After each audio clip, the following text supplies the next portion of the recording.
سبز وادی پر ہلکی سی صبح اتر رہی تھی۔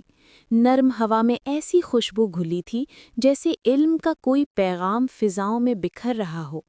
وادی کے بیچوں بیچ چھوٹا سا مدرسہ تھا جہاں معصوم لبوں سے قرآن پاک کی تلاوت کا رس گھل رہا تھا۔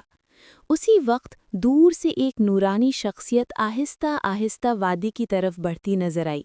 سفید جبہ، ہلکی نیلی چادر اور چہرے پر ایسی رحمت بھری مسکراہٹ کہ ماحول روشن ہو گیا۔ یہ تھے نقش بندی شیخ۔ بچے دوڑتے ہوئے آگے بڑھے اور ادب سے پکارا، السلام علیکم یا شیخ۔ شیخ نے محبت سے جواب دیا، وعلیکم السلام ورحمۃ اللہ وبرکاتہ میرے پیارے بچوں۔ شیخ نے انہیں قریب بٹھایا اور فرمایا، سنو بچوں، ایمان کی اصل بنیاد یہ ہے کہ نبی کریم صلی اللہ علیہ وسلم اللہ کے آخری نبی ہیں۔ ان کے بعد کوئی نبی نہیں آئے گا۔ یہی عقیدہ دلوں کو مضبوط کرتا ہے اور روح کو روشنی دیتا ہے۔ ایک ننھے سے بچے نے حیرت سے پوچھا، یا شیخ، کیا واقعی اب کوئی نبی نہیں آئے گا؟ شیخ نے شفقت سے سر پر ہاتھ رکھتے ہوئے فرمایا، ہاں بیٹے، نبوت کی مہر حضور پر مکمل ہو گئی۔ جو اس عقیدے پر قائم رہے اس کے دل میں کبھی اندھیرا نہیں اترتا۔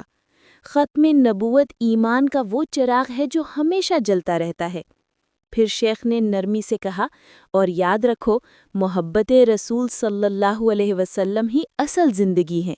ان کی سنتوں پر چلنا ہی ایمان کی سچائی ہے۔ بچوں نے ایک آواز ہو کر کہا، محمد مصطفیٰ صلی اللہ علیہ وسلم آخری نبی ہیں۔ شیخ نے دونوں ہاتھ آسمان کی طرف اٹھائے اور دعا دی، یا اللہ، ان ننھے دلوں کو عشق رسول صلی اللہ علیہ وسلم اور سچے ایمان سے ہمیشہ بھر دے، ان کے راستے نور سے روشن فرما۔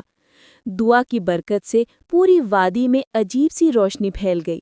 سورج کی کرنوں میں ایمان کی خوشبو گھل گئی اور علم، محبت اور نور کا سفر یوں ہی آگے بڑھتا رہا۔